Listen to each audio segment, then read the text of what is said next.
Halo,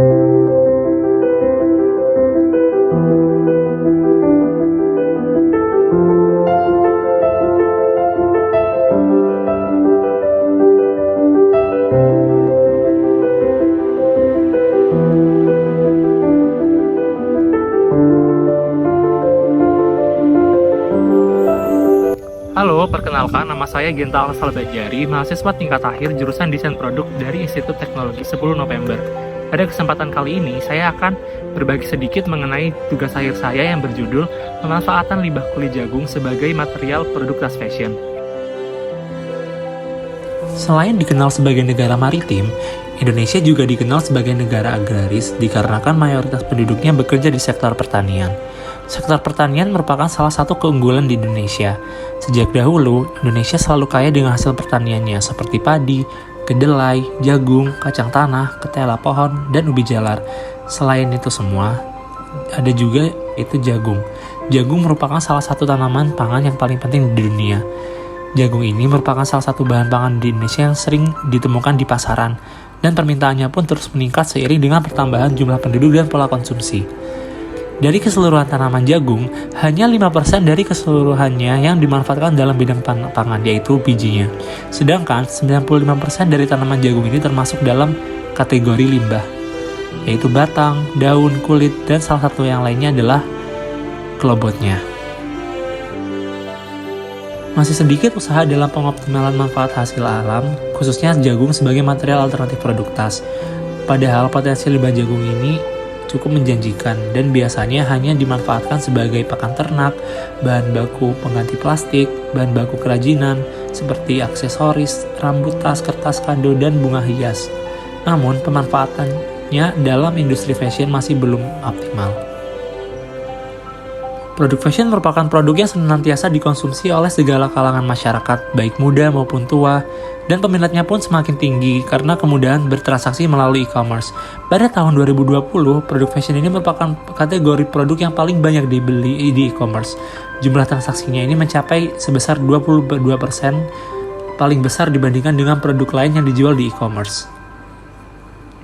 Lalu, berdasarkan Indonesia Trend Forecasting pada tahun 2021 dan 2022, tren penggunaan material berbahan alam ini diusung dalam beberapa tema tren, yaitu salah satunya adalah tren spirituality. Tren ini tuh lebih berorientasi terhadap nilai tradisi, budaya, dan penghargaan terhadap proses kerja. Selain itu juga, tren ini menggambarkan perpaduan antara gaya modern atau novelty dengan gaya budaya dan penggunaan bahan alam maupun tekstil tradisional. Dengan adanya tren kembali ke alam ini, itu merupakan kesempatan untuk munculnya inovasi baru terhadap kerajinan kulit jagung atau kerajinan serat alam lainnya yang bisa dimanfaatkan sebagai produk fashion. Pada perancangan ini, saya melakukan eksperimen untuk mengolah kulit jagung menjadi sebuah lembaran yang bisa dijadikan sebagai material tas. Saya menemukan teknik yang paling optimal untuk dijadikan material produk tas yang berbeda dengan teknik yang sebelumnya, yaitu teknik anyaman, dan teknik tersebut adalah teknik line stitching. Teknik ini dilakukan dengan cara menyusun kulit jagung pada pola potongan kain yang nantinya akan menjadi material tas. Kulit jagung disusun secara berlapis dan ditempel pada kain, lalu dipres dengan suhu tinggi sehingga menempel pada kain. Lalu dijahit di atas bagian permukaan kulit jagungnya. Teknik ini dinamakan teknik line stitching dan teknik ini lebih berkesan modern dibandingkan dengan teknik anyam maupun teknik pilin. Lalu saya membuat konsep desain dengan menggunakan square idea board yang berisi 8 keyword, yaitu modern, upgrade, textural, timeless, crafted, emotion, subtle, and trendy. 8 keyword ini nantinya akan diaplikasikan terhadap desain dari tas yang akan saya rancang. Lalu berikut merupakan mood board dari produk yang nantinya akan dirancang dengan 3 keyword inti, yaitu earthy, textural, and subtle. Lalu saya membuat ideasi sketsa berbagai macam tas, lalu diubah menjadi 3D modeling dan dilanjutkan ke proses prototyping. Lalu berikut merupakan prototype dari Vein of the Garden.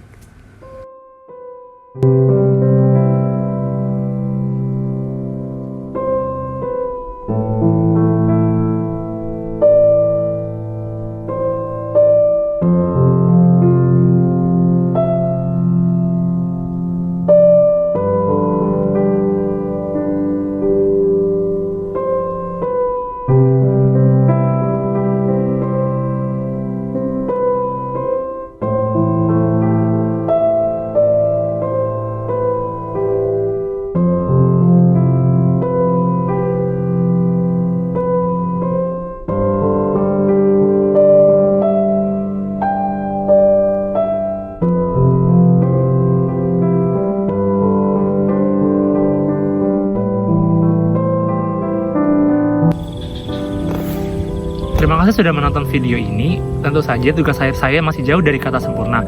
Oleh karena itu, untuk kritik, saran, dan diskusi lebih lanjut bisa hubungi kontak di bawah ini ya teman-teman. Dadah, sampai jumpa kembali.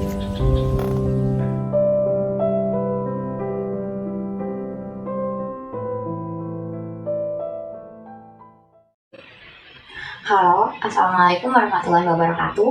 Perkenalkan, nama saya Unzilatul Rohmah, mahasiswi Desain Produk tingkat akhir di Institut Teknologi 10 November. Pada video ini, saya akan memaparkan tugas akhir saya yang berjudul Pengembangan Desain Dekoratif Wall Panels berbahan material daur ulang sampah plastik polistirin menggunakan sistem modular. Tugas akhir saya dilatar belakangi oleh adanya fenomena penumpukan sampah plastik di Indonesia dan sampah plastik yang tidak terkelola tersebut rupanya terbuang ke lautan. Di antara tumpukan sampah plastik yang terbuang ke lautan tersebut, salah satunya adalah sampah polistirin yang sulit terurai secara alami, bahkan dapat bertahan hingga lebih dari 500 tahun di bumi.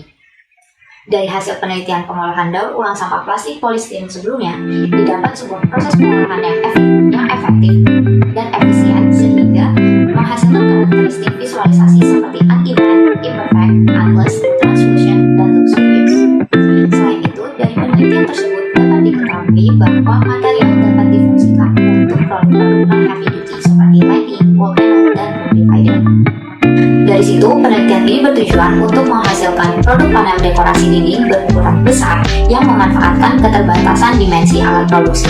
Yang kedua, untuk memanfaatkan hasil ketidakkonsistenan produksi sebagai nilai lebih pada produk panel dekorasi dinding.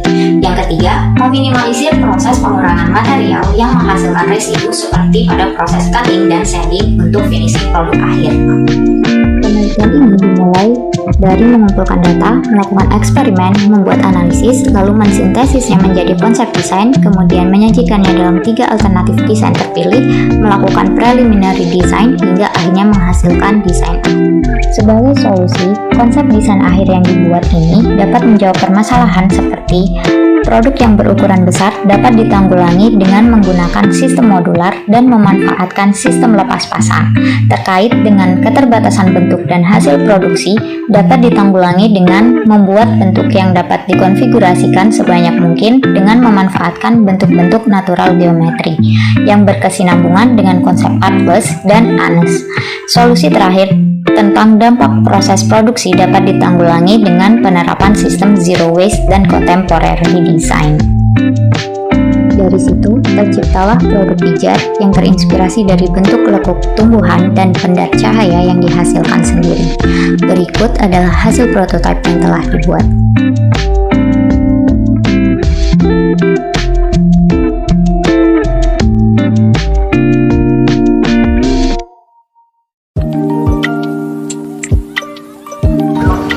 Assalamualaikum warahmatullahi wabarakatuh. Halo semuanya, perkenalkan, nama saya Nadia Nisa Safira.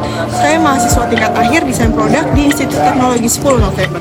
Pada kesempatan kali ini, saya akan menjelaskan mengenai tugas akhir saya dari mulai proses perancangan, konsep perancangan, hingga hasil akhir dari tugas akhir saya yang berjudul tentang desain set peralatan makan bagi pasien rawat inap di Rumah Sakit Ibu dan Anak. Sakit Ibu dan Anak adalah rumah sakit khusus untuk pasien ibu dan anak.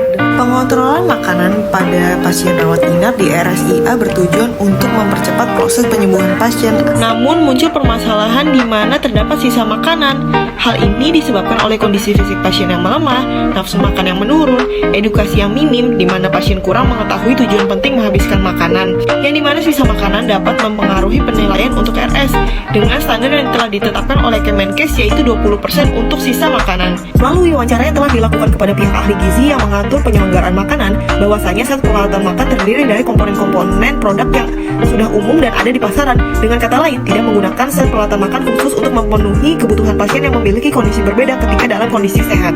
Batasan-batasan yang ditentukan dalam penelitian dibuat agar produk yang dirancang tepat sasaran. Produk digunakan oleh pasien rawat inap RSIA yang dapat melakukan aktivitas makan sendiri. Produk yang dirancang adalah set peralatan makan yang mengakomodir aktivitas makan pasien dan distribusi dalam penyelenggaraan makanan. Berangkat dari permasalahan tersebut, penelitian dibagi menjadi 2 sumber data. Yang pertama dari data primer dan sekunder. Setelah mengetahui kebutuhan, literatur terkait, serta produk pembanding, didapatkan konsep desain yang mengakomodir kebutuhan, yaitu interaktif, edukatif, colorful, clean, safe, dan compact.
ini, saya ingin mengucapkan banyak terima kasih kepada dosen pembimbing saya, yaitu Bu Elia, yang telah membimbing serta memberikan arah ataupun masukan terkait jalannya tugas akhir ini. Dan juga kepada dosen penguji, yaitu Pak Prima, dan juga Bu Susan yang telah memberikan saran dan masukan terkait tugas akhir ini. Untuk saran, kritik, ataupun kolaborasi dapat ditujukan ke kontak yang tertera.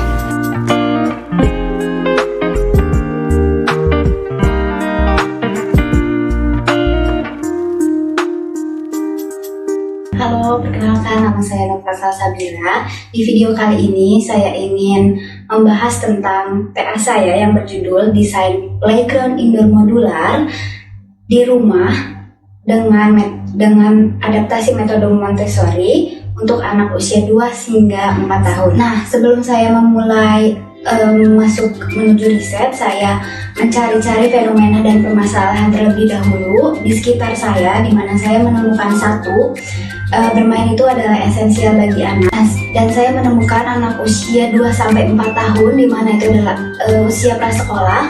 Mereka belum mendapatkan media untuk bermainnya karena mereka belum masuk sekolah playgroup atau TK.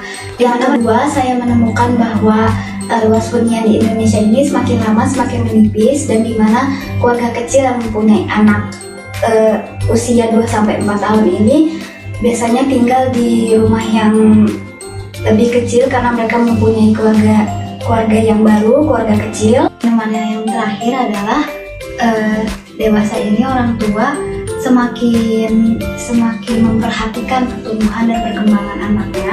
Ini menyadari bahwa metode Montessori adalah pembelajaran paling efektif untuk pertumbuhan dan perkembangan baik fisik dengan motorik halus dan kasar maupun dalam domain kecerdasan seperti kognitif, afektif, dan psikomotorik. Dan metode kedua adalah Define, di mana Define itu adalah pengumpulan data baik data sekunder maupun primer yang didapatkan dari website, dari jurnal, artikel ilmiah, website, dan lain-lain, dan juga dari masukan-masukan user, hasil observasi, hasil depth interview, dan lain-lain.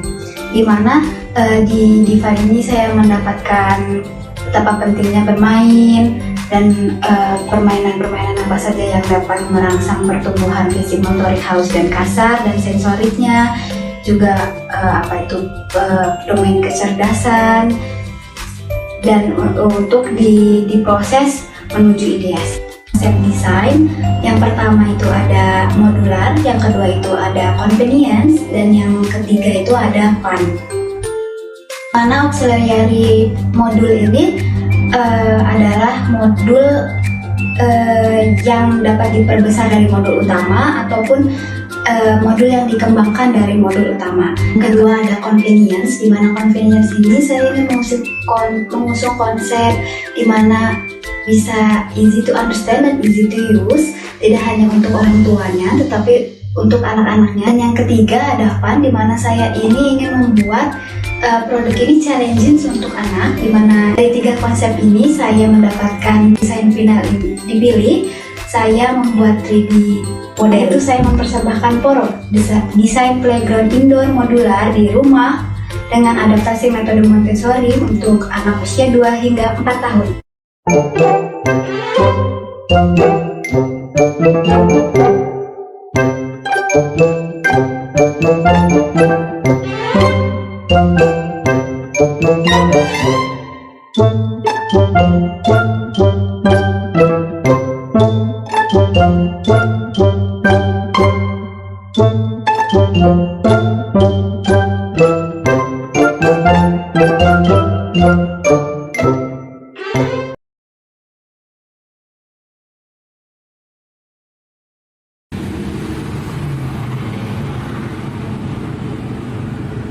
Berdasarkan data proyeksi penduduk dari Badan Pusat Statistik DKI Jakarta, rata-rata penduduk di ibu kota meningkat 100.000 jiwa per tahun.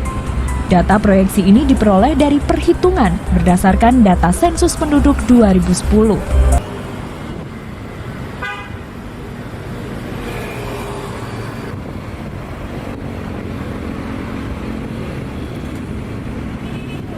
Itu sekarang baru saja selesai diresmikannya 12 rusunawa, di mana sebanyak 30 tower rusunawa yang terdiri dari 7.421 unit rusunawa.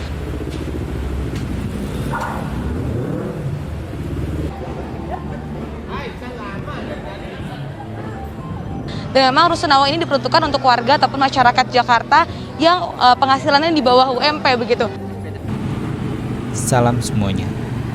Saatnya kita sebagai desainer dapat memposisikan diri di tengah masyarakat untuk hadir sebagai problem solver kreatif. Bukan tiap desainer merupakan cerminan latar belakangnya, maka jangan lupa untuk kembali berkarya di lingkungan kalian. Perkenalkan, saya Naufal Argianto, mahasiswa tugas akhir Desain Produk 2018 dengan judul tugas akhir Desain Furnitur Multifungsi dengan sistem modul untuk rangka kris bau 90 x 30 x 180 cm 5 tingkat di ruang hunian Rusunawa. Studi kasus hunian tipe 36 Rusunawa Penggilingan Tower C. Sejalan dengan pertumbuhan rumah susun sewa, produk furnitur penunjang aktivitas yang sesuai lingkungan rumah susun masih sedikit. Furnitur yang dimiliki penghuni rusun merupakan furnitur yang dahulu ditempatkan pada rumah kontrakan. Kesulitan mobilitas dan keterbatasan ruang menjadi penghalang penghuni rusun dalam mendapatkan furnitur yang tepat. Kemampuan konsumsi masyarakat penghuni rusun berada di tingkat rendah sampai menengah, keterbatasan ruang dan kesulitan mobilitas menjadi batasan dalam mengkompromikan antara furnitur yang dapat menunjang aktivitas penghuni rusun dengan produksi dan distribusi yang relatif terjangkau dari aspek ekonomi dan lingkungan. Penyimpanan seringkali menjadi kebutuhan penting dalam hunian rusun yang seringkali diperuntukkan dalam fungsionalitasnya untuk menyimpan berbagai hal secara terpusat. Dengan 3 poin objektif, desain timeless yang merupakan arah desain yang holistik tidak terikat oleh tren dan gaya hidup. Produk yang mudah didapatkan dalam aspek ekonomi dari proses produksi serta distribusi. Dan furnitur yang berbasis DIY, do it yourself, merupakan furnitur yang dapat diassembly manual oleh pengguna untuk kostumisasi dan servis per bagian modul. Desain penyimpanan yang memiliki konsep multifungsi dan space saving dengan sistem pemasangan knockdown merupakan solusi yang perlu diaplikasikan bersama produk dengan keterjangkauan yang mudah. Objek penelitian rumah susun sewa memberikan suatu sampel masalah terbaru hunian tingkat masa kini yang mulai bertumbuh populasinya. Diiringi dengan meningkatnya populasi kelas ekonomi tingkat menengah untuk dapat memberikan solusi atas penyelesaian masalah keterbatasan ruang dan keterjangkauan produk terhadap kenaikan level komoditas furnitur. Proses pemahaman user dilakukan dengan memberi empati terhadap penghuni rumah susun sewa dengan aktivitas keseharian dan produk existing. Tujuan dari studi ini untuk dapat mengembangkan produk furnitur penyimpanan yang dapat dipakai dan dijangkau secara meluas. Menghadirkan Doku, workflow in small area. Rearrange your space with Doku. Proses analisis untuk mempersiapkan produksi massal mulai dari aktivitas, ukuran, konfigurasi, posisi layout, tata letak, antropometri, platform, beban, volume, desain, sambungan, material, finishing, warna, pencahayaan, dan tercipta konsep utuh produk. Pembuatan prototipe dilakukan pada meja dan rak standar dengan proses pembuatan dan pengawasan langsung oleh penulis agar dapat menyelesaikan permasalahan teknis di lapangan. Pemakaian produk digunakan dengan melakukan simulasi aktivitas penghuni rusun pada prototipe yang dibuat. Testimoni pengguna dilakukan sebagai evaluasi bahwa produk masih jauh dari kata sempurna, terutama pada saat proses prototipe dengan struktur furnitur yang masih ringkih dan tidak stabil pada bagian tertentu terutama tabletop. Nah, jika teman-teman penasaran terkait informasi dan kerjasama produk Doku, teman-teman dapat menghubungi kontak penulis di nomor telepon 0896 2616 1777 dan email naufalargi@gmail.com. Saya harap desainer mampu ambil peran dalam menciptakan lingkungan inklusi dan peningkatan kualitas masyarakat. Sekian, salam semuanya. Terima kasih.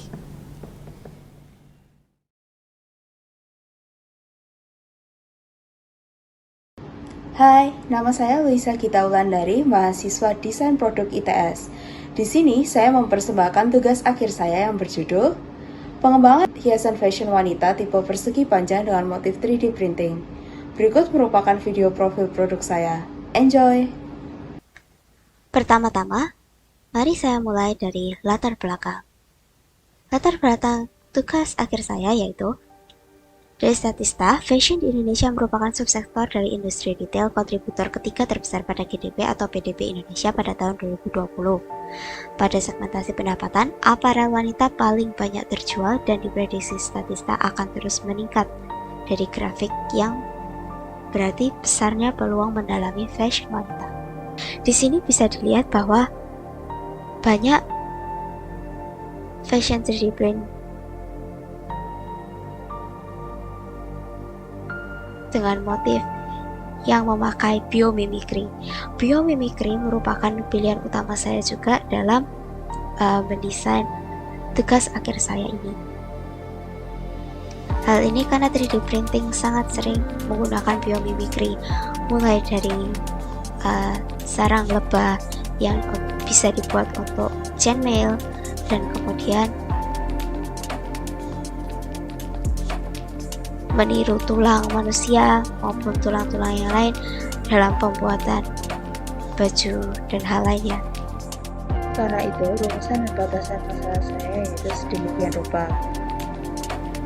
Berikutnya, saya melakukan riset data sekunder yang saya ambil dari berbagai macam sumber, dan dari sini saya dapat mengelompokkan fashion style jadi 7 fashion style utama. Setelah itu saya juga mencari tahu bentuk tubuh wanita, dan yang paling banyak dimiliki adalah bentuk tubuh persegi panjang. Karena itu, bentuk tubuh persegi panjang yang adalah bentuk yang saya pilih untuk saya kembangkan pada judul saya. Dari beberapa data sekunder tersebut, saya kemudian melakukan riset data primer, di mana saya menggali kuesioner terlebih dahulu mengenai keminatan terhadap 3D printed fashion dan kegunaan 3D print bagi industri-industri ini. Setelah itu saya melakukan in-depth interview terhadap 3 wanita generasi milenial yang dapat membantu saya dalam melakukan mendesain hiasan fashion wanita milik saya ini. Dari hasil interview kemudian saya olah menjadi empathy map canvas, affinity diagram, dan kemudian saya mulai membuat persona. Dari persona ini saya kemudian mendapat kata kunci yang saya jadikan konsep desain, yang kemudian saya buat mood boardnya, dan saya mulai melakukan sketsa. Sketsa ideasi ini kemudian saya pilih beberapa di antaranya menjadi alternatif desain saya, dan alternatif desain ini kemudian saya kembangkan 3 set, dan tiap-tiap set ini memiliki karakteristik mereka masing-masing.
Sekian persembahan saya, semoga Anda menyukainya sebanyak saya juga mencintainya.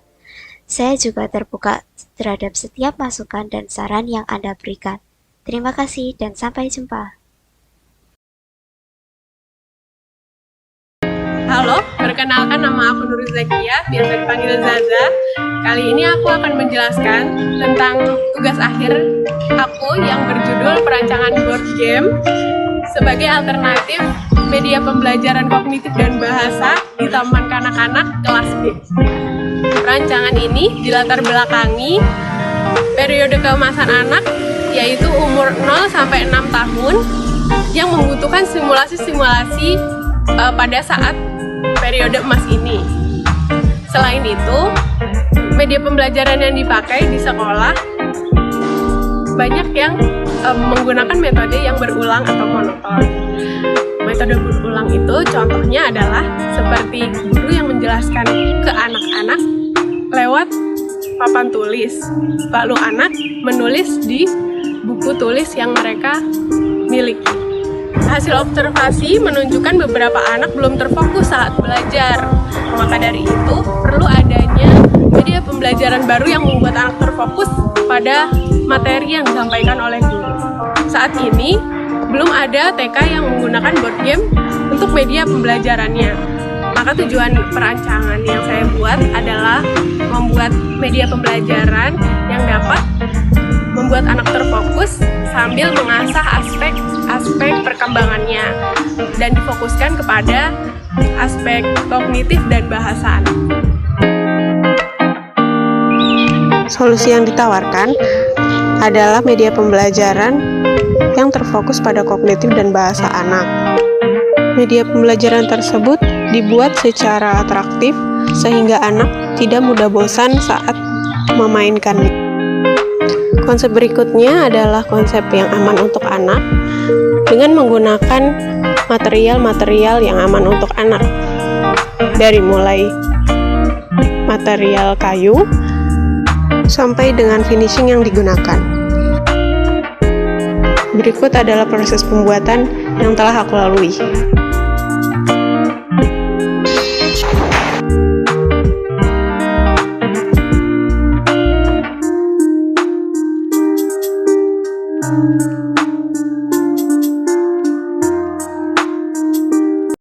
Halo, perkenalkan, nama saya Anissa Ramadhani. Saya mahasiswa tingkat akhir Departemen Desain Produk Institut Teknologi 10 November Surabaya.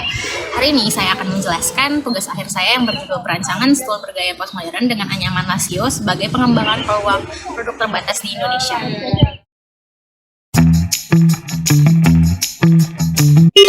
Masih soal sepeda, dalam rangka menyambut Hari Sumpah Pemuda, presenter Daniel Mananta mempersembahkan sepeda lipat edisi khusus. Cuplikan yang baru saja Anda tonton adalah salah satu alasan mengapa perancangan ini ada. Hal lain yang melatar belakangi perancangan ini adalah maraknya produk-produk dengan label limited edition atau edisi terbatas, namun belum banyak dikembangkan oleh industri furniture. Baru-baru ini, mulai bermunculan bespoke furniture atau furniture made by order yang memiliki desain postmodern yang identik dengan bentuk unik serta warna mencolok. Jika kita bicara tentang warna yang mencolok, tahun 2022 lalu, dunia fashion juga mendapati tren tabrak warna atau tren color block yang sampai hingga ke negara kita, Indonesia. Mulai dari anak-anak hingga dewasa, berani menunjukkan keberanian mereka dalam mix and match warna pakaian mereka. Dari situ, muncul gagasan untuk mengembangkan produk furniture postmodern yang dikolaborasikan dengan unsur Indonesia. Kerajinan tangan adalah salah satu keunggulan yang dimiliki Indonesia. Keuletan tangan para pengrajinnya dapat menghasilkan produk-produk yang mendunia. Salah satunya adalah kerajinan anyaman yang juga sering kita lihat pada produk furniture. Furniture dengan anyaman memiliki value produk yang tinggi. Menarik jika value-nya ditambah dengan label limited edition dengan gaya postmodern. Berikut adalah permasalahan utama yang menjadi alasan kenapa perancangan ini ada. Terdapat 5 batasan masalah dalam perancangan ini.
penjelasan mengenai tugas akhir ini, saya berterima kasih sebanyak-banyaknya kepada dosen pembimbing saya, Bapak Primaditya, yang telah membimbing serta membantu proses jalannya pengerjaan tugas akhir, serta kedua dosen penguji saya, Ibu Elia Zulaikas dan Bapak Audit Yuliardi, yang telah memberikan saran serta masukan.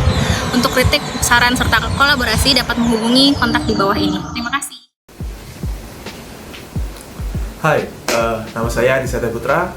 Saya adalah mahasiswa tingkat akhir Desain Produk Industri ITS Angkatan 2018 dengan judul tugas akhir Public Furniture Design Using Recycled Plastic Material with Parametric Concept.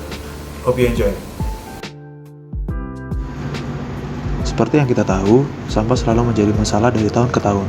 Apalagi Indonesia merupakan penyumbang sampah plastik ke laut terbesar kedua setelah Cina. Komposisi sampah plastik berdasarkan jenis sampah yang ada di Indonesia menyumbang sebanyak 16,02% dari jenis sampah yang lain. Semakin berkembangnya dunia industri, maka menyebabkan berbagai permasalahan yang lain. Contohnya adalah limbah plastik industri. Segala upaya terus dilakukan untuk mengurangi permasalahan ini. Contohnya pada PT Dayasa Arya Prima sebagai produsen kertas yang mengolah kembali limbahnya menjadi biji plastik pelet setara HDPLO. Pengelolaan plastik perlu dilakukan agar bahan biji plastik dari limbah industri bisa digunakan secara maksimal. Sebuah metode untuk dapat menyerap limbah secara maksimal adalah dengan parametrik, di mana parametrik sendiri berarti metode desain di mana fitur dibentuk sesuai dengan proses algoritmik. Berbeda dengan dirancang secara langsung, dalam metode ini, parameter dan aturan menentukan hubungan antara maksud desain dan respon desain. Dengan metode ini, limbah plastik dapat diserap secara maksimal dengan bentuk produk akhir berupa public furniture untuk mengakomodasi kebutuhan dalam ruang lingkup tersebut. Dengan bangga kami mempersembahkan Swerve.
Produk ini masih jauh dari kata sempurna dan berpotensi untuk dikembangkan lebih lanjut.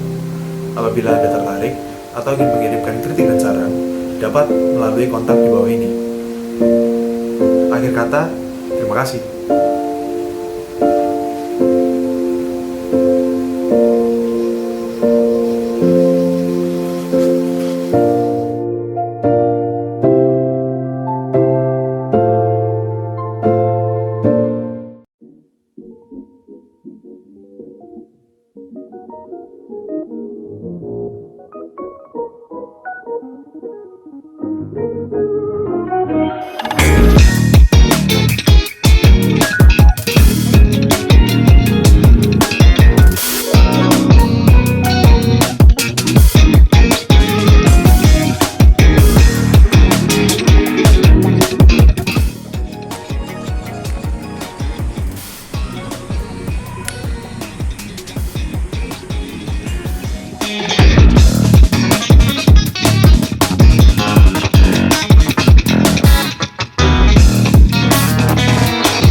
Halo semua, perkenalkan nama saya Osama Abdurrahman, mahasiswa Desain Produk ITS 2018. Di video ini saya akan mempersembahkan suatu rancangan tugas akhir dengan judul Desain Media Display dengan menggunakan sistem tools dengan studi kasus pameran tugas akhir mahasiswa Desain Produk ITS. Latar belakang dari perancangan tugas akhir saya adalah pengenalan terhadap pameran itu sendiri. Eksibisi, galeri, ataupun museum adalah salah satu aktivitas interaksi interaktif yang sering menjadi pilihan masyarakat untuk mencari hiburan di kala kesibukan yang ada.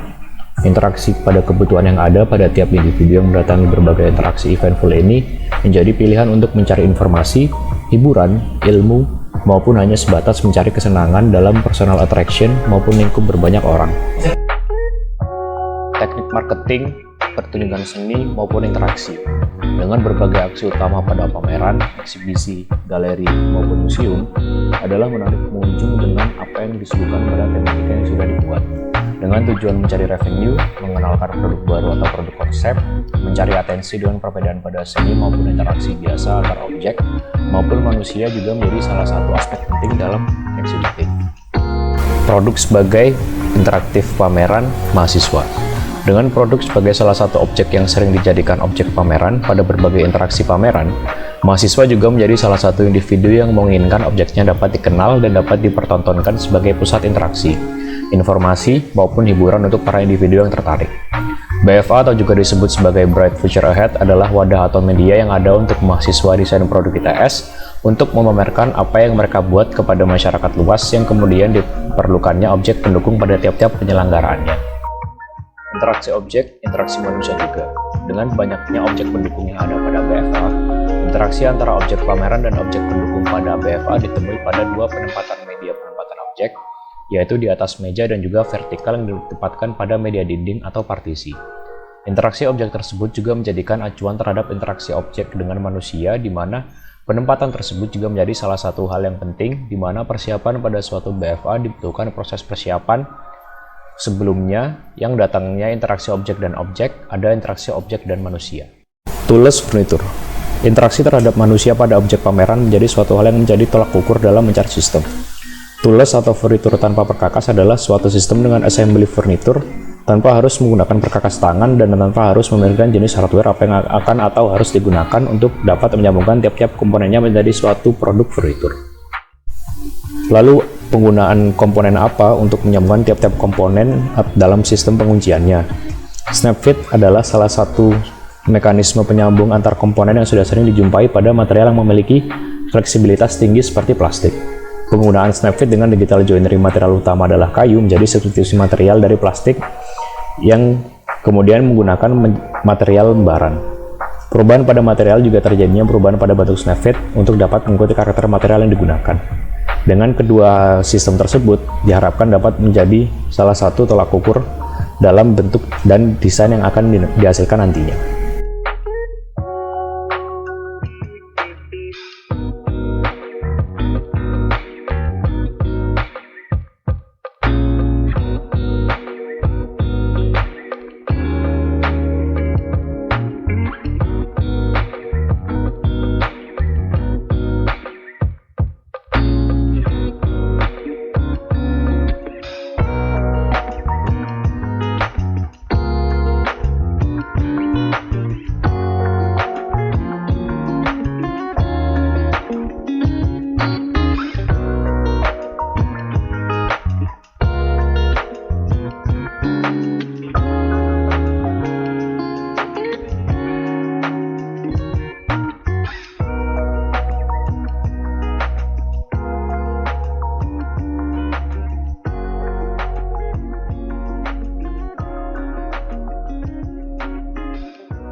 Bagaimana jika saya kasih tahu, ada tas gunung yang dapat membantu Anda untuk menghindari low back pain?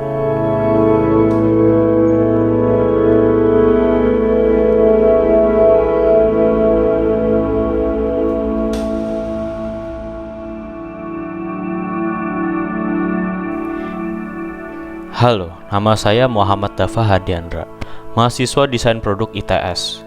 Dengan judul tugas akhir, desain frame tas gunung untuk menghindari low back pain dengan metode generative design pada tas gunung ultralight.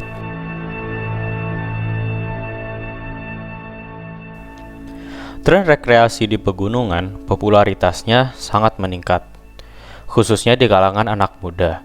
Sampai-sampai mereka rela mempertaruhkan nyawa mereka demi mendaki gunung. Dalam melakukan pendakian gunung, perlunya persiapan yang sangat lengkap dan matang, seperti mental dan perlengkapan-perlengkapan yang memadai.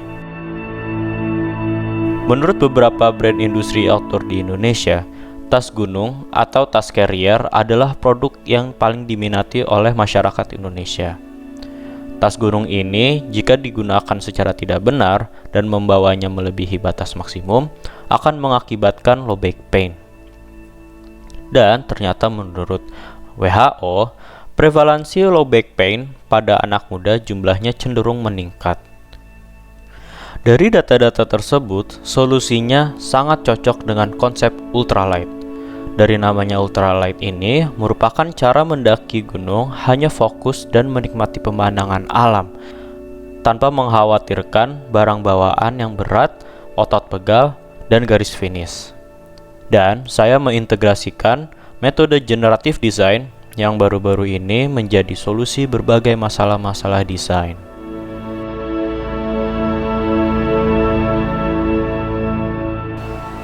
Untuk menciptakan frame tas ini perlunya penelitian yang mendalam. Dimulai dengan riset berbagai data dari jurnal, artikel, dan website-website forum ultralighters yang membahas tentang pemanfaatan frame dalam tas gunung untuk merumuskan sebuah konfigurasi frame. Dari riset yang saya dapatkan, ternyata strap yang non-fleksibel akan beneficial terhadap kenyamanan pada saat memakai tas. Lalu, kegunaan hip belt pada tas adalah untuk mentransfer 30% beban dari pundak agar terhindar dari low back pain. Disinilah saya merumuskan akan memanfaatkan hip belt yang non-fleksibel dengan menggunakan metode generative design, yang pastinya akan lebih ringan dan terdapatnya kefleksibilitasan desainer dan pengguna dari menggunakan metode additive manufacturing. Tak hanya framenya saja, saya juga mendesain tas untuk frame ini. Tas ini didesain sesuai dengan kebutuhan user yang menginginkan kepraktisan dalam menggunakan tas, merasakan ringan pada saat membawa tas, dan tahan terhadap apapun seperti cuaca dan goresan. Dan terciptalah sebuah konsep desain yaitu harness, generative, unity, stands out, rugged, dan essential. Lalu pada tahap ideasi, saya mulai dengan sketsa 2 dimensi.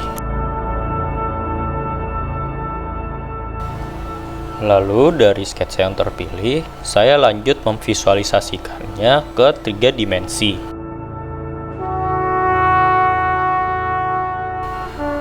(3D model ini akan menjadi acuan untuk prototyping selanjutnya. Berikut adalah proses prototyping.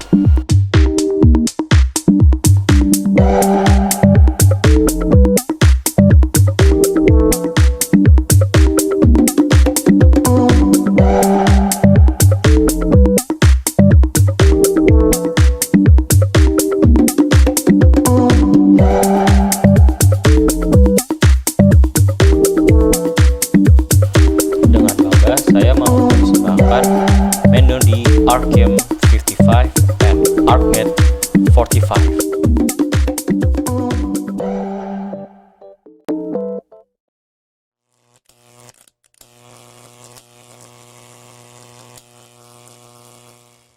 Hai, perkenalkan nama saya Muhammad Rizky, mahasiswa jurusan Desain Produk ITS. Yang pada kesempatan kali ini saya akan memperkenalkan perancangan saya yang berjudul Perancangan Produk Home Decor dengan memanfaatkan material libatin. Enjoy! Yang melatar belakangi saya pada penelitian kali ini adalah meningkatnya UMK logam yang ada di Indonesia. Di mana sepanjang tahun 2013 hingga 2018 tercatat tumbuh sebanyak 23.011 unit usaha. Dan di tahun 2021 sendiri, pemerintah mencatat kenaikan sebanyak 3,54%. Peningkatan ini sampai ke wilayah Kabupaten Tulungagung, lebih tepatnya di Kecamatan Ngunut yang dikenal sebagai sentra industri logam yang ada di wilayah tersebut. Salah satunya adalah PT Logam Asir Langgeng, di mana dia mendapatkan lebih dari 20 ton limbah drum tiap minggunya. Limbah ini didapatkan dari PT Hins Indonesia berupa drum bekas wadah saus. Kemudian pemanfaatan material drum ini sejalan dengan konsep circular economy, di mana itu adalah sebuah konsep yang tidak hanya sekedar mendesain model industri dengan prinsip zero waste, tetapi juga fokus terhadap faktor sosial dan penyediaan sumber daya maupun energi yang berkelanjutan. Dari hasil observasi dan wawancara yang saya lakukan kepada manajer produksi di PT Logam Asir Langgeng, saya dapati bahwa PT Logam Asir Langgeng ini memproduksi dan memanfaatkan limbah drum menjadi berbagai macam kebutuhan rumah tangga seperti tarikan laci, grendel, hingga perangkap tikus. Berangkat dari situ, saya ingin membuat produk home decor berupa lampu dengan memanfaatkan limbah drum, di mana dalam produksinya saya ingin menggunakan teknik sheet metal forming dan laser cutting. Dalam proses ideasi sendiri, saya mulai dengan membuat image board, menentukan bentuk-bentuk yang clean, geometris, eco-friendly, modern, dan layered. Untuk moodboardnya sendiri, saya ingin bentuk-bentuk yang clean, yang strong, kemudian dia calm dan membuat orang ketika menggunakannya merasa nyaman. Kemudian saya lanjutkan dengan membuat sketsa ideasi, menentukan sketsa alternatifnya, dan kemudian saya membuat brand yang menurut saya sesuai dengan produk yang ingin saya buat. Lanjut ke 3D model dan membuat final design hingga membuat prototype.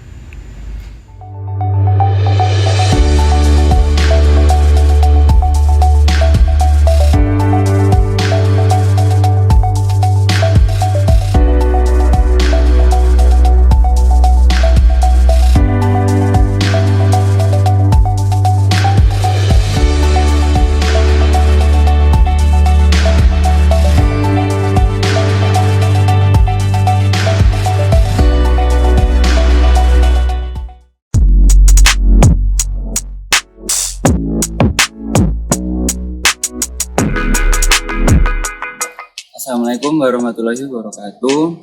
Saya Salma Darmawan, mahasiswa tingkat akhir Desain Produk ITS. Sini saya akan menjelaskan tentang perancangan saya, yaitu pengembangan desain furnitur bambu dengan konsep plastik untuk kafe berbasis bangunan rumah dengan studi kasus Cafe Lina. Rancangan ini dilatar belakangi oleh wilayah Blitar yang banyak ditumbuhi tanaman bambu, khususnya di Kabupaten Blitar, yaitu Kecamatan Doko dan Kecamatan Kesamben, dan persaingan kafe yang ketat di wilayah Kota Blitar. Hampir semua wilayah Kota Blitar maupun Kabupaten Blitar banyak ditumbuhi tanaman bambu. Tanaman bambu umumnya tumbuh di daerah yang memiliki kapasitas air yang tinggi. Selain itu, di wilayah Kota Blitar banyak toko kayu yang memiliki persediaan bambu. Dengan ketersediaan bambu yang melimpah, banyak masyarakat yang memanfaatkan hal tersebut untuk dijadikan kerajinan, furnitur, atau produk-produk yang memiliki nilai jual yang tinggi. Perkembangan gaya hidup masyarakat semakin meningkat, dimulai dengan rutinitas sehari-hari yang kemudian tumbuh menjadi suatu gaya hidup. Menikmati kopi bukan hanya sekedar menikmati kopi. Kopi bisa dinikmati dengan berkumpul bersama teman, saudara, dan keluarga. Kafe adalah tempat untuk makan dan minum sajian cepat saji dan menyuguhkan suasana santai. Cafe Lina merupakan kafe yang dipilih sebagai studi kasus dalam perancangan ini. Kafe ini memiliki keunikan sendiri, yaitu memiliki basis rumah dan didirikan sebuah kafe. Cafe Lina sendiri memanfaatkan barang apa adanya untuk dijadikan dekorasi dan isi kafe. Setelah mengidentifikasi masalah sekitar, muncul rumusan masalah sebagai dasar perancangan furnitur ini. Kemudian dilakukan brainstorming dan melakukan pencarian ide untuk menyelesaikan masalah tersebut. Kemudian mengembangkan sketsa ideasi untuk mengembangkan ide-ide yang telah dikumpulkan. Dari beberapa sketsa ideasi, dipilihlah sketsa alternatif. Setelah melalui asistensi, desain inilah yang terpilih menjadi final design. Untuk merealisasikan final design, dibuatlah prototipe. Dari permasalahan sebelumnya, tentunya untuk pengrajin menggunakan pengrajin lokal sebagai tenaga kerja. Pengolahan bambu ini dilakukan dengan teknik bending. Tentunya untuk pengolahan ini menggunakan keahlian dan kemampuan serta pengalaman pengrajin lokal untuk dalam pembuatannya. Dalam pembuatan ini, pengrajin lokal mencampurkan pengalaman membending kayu dan membending logam. Setelah pemberian pupuk pada sisi bending, diberikan lem G untuk lebih kuat. Kemudian penghalusan pada sisi luar dan sisi dalam untuk mendapatkan hasil yang maksimal. Setelah dilakukan pembuatan prototipe, tentunya dilakukan usability testing. Hal ini dilakukan untuk mengetes produk dan mengetahui efisiensinya terhadap kebutuhan. Tentunya tidak lupa untuk membuat animasi. Berikut merupakan hasil animasinya.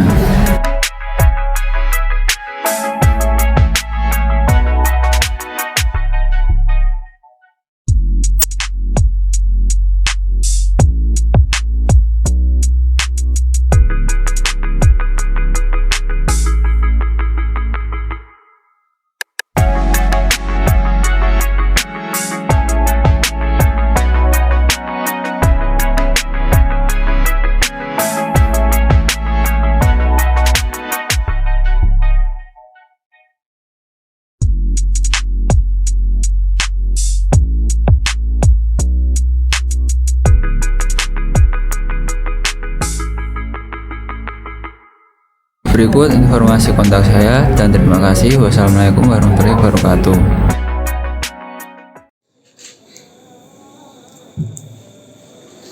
Hai, saya Rizky Adi Pratama, mahasiswa Desain Produk ITS angkatan 2018 dengan tugas akhir yang berjudul Desain Toyota Shared Autonomous Vehicle untuk masyarakat perkotaan penyandang disabilitas tunadaksa dengan konsep easy accessibility dan privacy.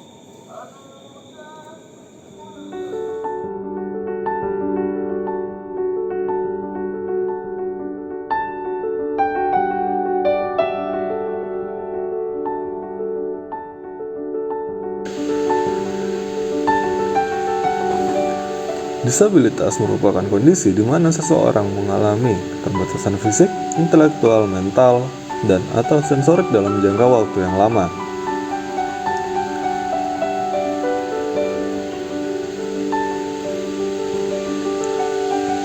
Berdasarkan data yang saya peroleh dari Kemensos, populasi disabilitas di Indonesia sendiri didominasi oleh disabilitas tunadaksa atau seseorang yang mengalami kendala mobilitas.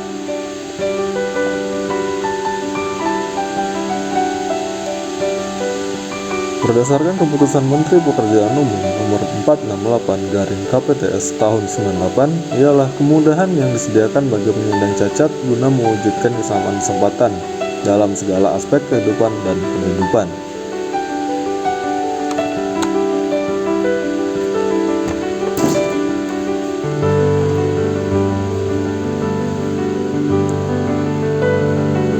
Namun, bagi penyandang disabilitas, untuk memperoleh kesetaraan, kesempatan dalam segala aspek kehidupan masih menjadi angan-angan, karena kurangnya kesadaran masyarakat akan kesetaraan hak tersebut.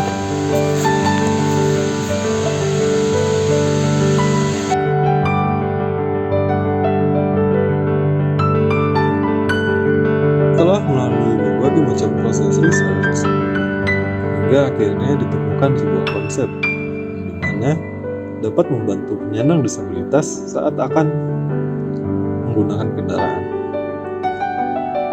Spacious, minimalis, dan comfort merupakan bagaimana kondisi di dalam kabin agar disabilitas dan penumpang lainnya dapat nyaman di kendaraan. Inklusif, self-service, accessible. Sebuah kendaraan yang didesain untuk semua kalangan dan bagi penyandang disabilitas tidak membutuhkan bantuan orang lain. Karena akses untuk masuk ke dalam kabin kendaraan sudah sangatlah mudah bagi penyandang disabilitas, bahkan yang menggunakan kursi roda. Adaptif dan reklusif. Adaptif dan reklusif. Sebuah konsep yang dimana dapat membantu penyandang disabilitas menyesuaikan. Adaptif dan reklusif. Sebuah konsep di mana kabin kendaraan dapat menyesuaikan kebutuhan penggunanya, baik untuk disabilitas maupun orang normal. Reklusif sendiri merupakan sebuah fitur yang dapat membantu penyandang disabilitas agar tidak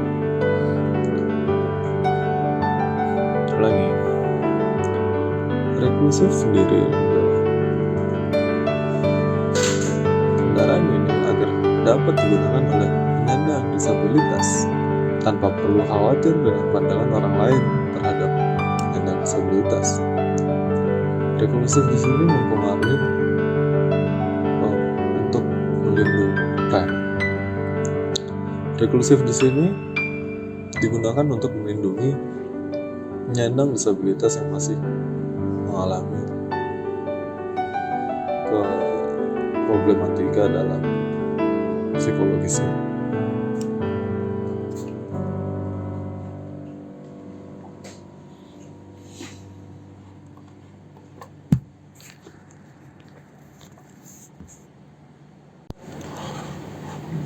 Menggunakan dasar DNA dari Toyota Pro S yang memiliki fasia semantik seperti wajah yang sedang marah, lalu ditambah lagi dengan sebuah garis the spirit of inability, di mana sebuah garis yang didapatkan dari atlet paralimpik, sebuah garis yang mensimbolkan semangat, mensimbolkan ketekunan,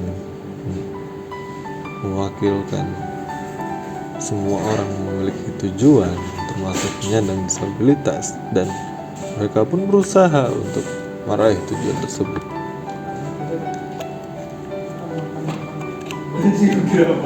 Hingga akhirnya di sini saya mempersembahkan the all new Toyota Omnia.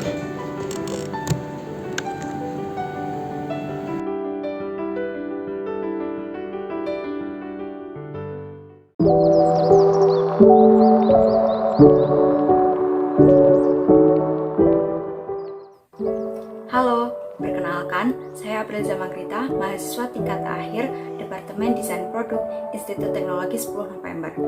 Di video kali ini, saya akan menceritakan tentang perancangan tugas akhir saya yang berjudul Perhiasan Transformable untuk Generasi Z menggunakan mix material daur ulang plastik PET.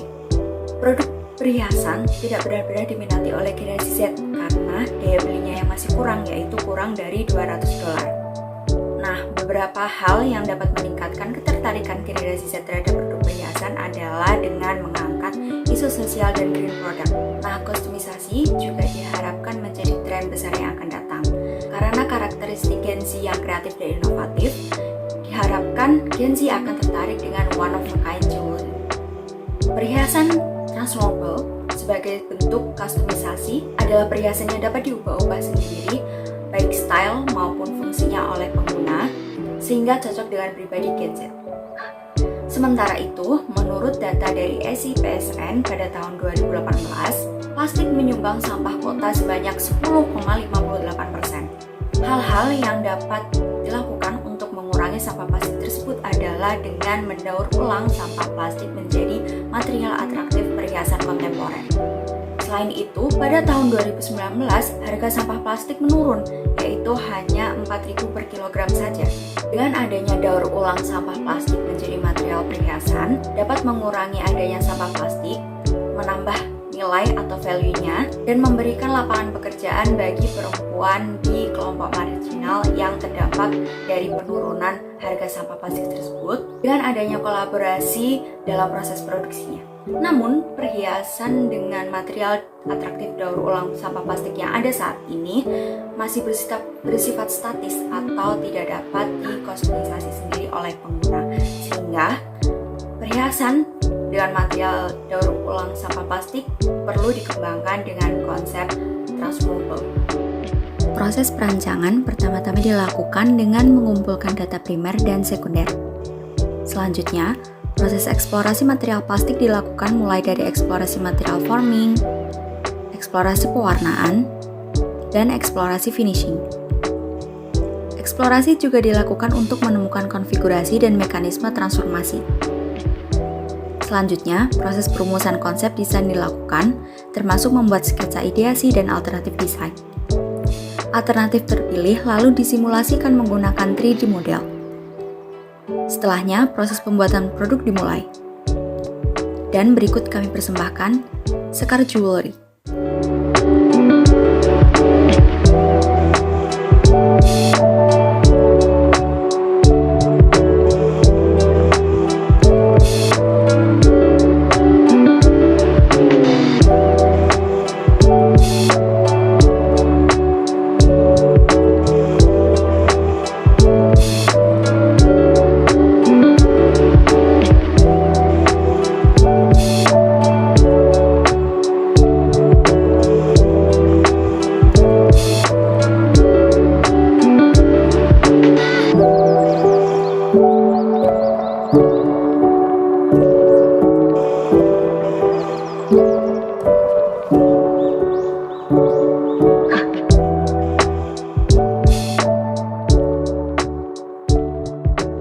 Sekian, terima kasih telah menyaksikan video ini. Saya sangat terbuka dengan segala kritik dan saran yang membangun, dan Anda dapat mengirimkannya di kontak di bawah ini.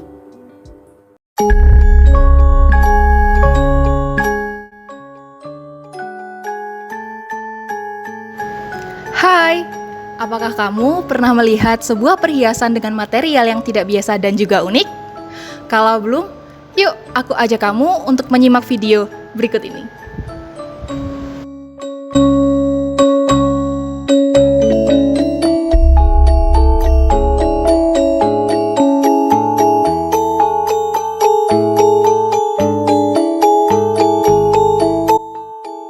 Prototyping diawali dengan proses ideasi dengan menggambar beberapa sketsa awal untuk dikembangkan lebih lanjut.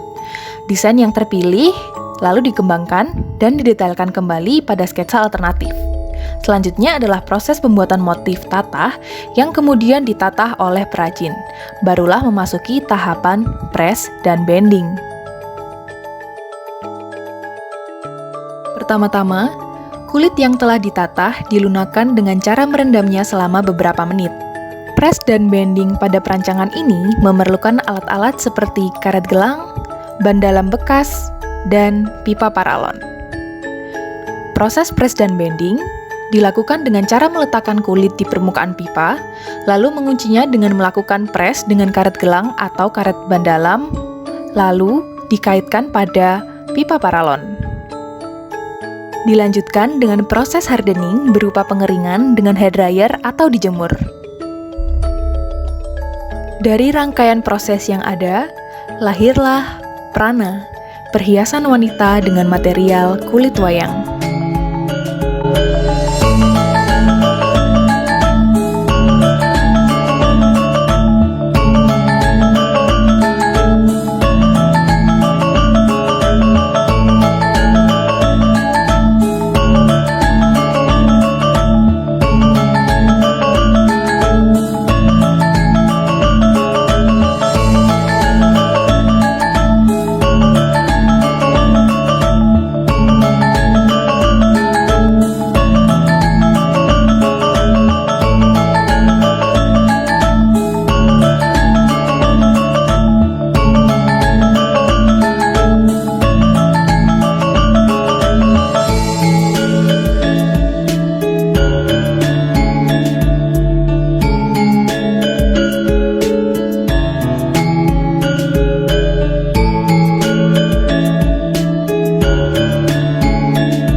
Terima kasih ya sudah menyimak video ini. Sampai jumpa.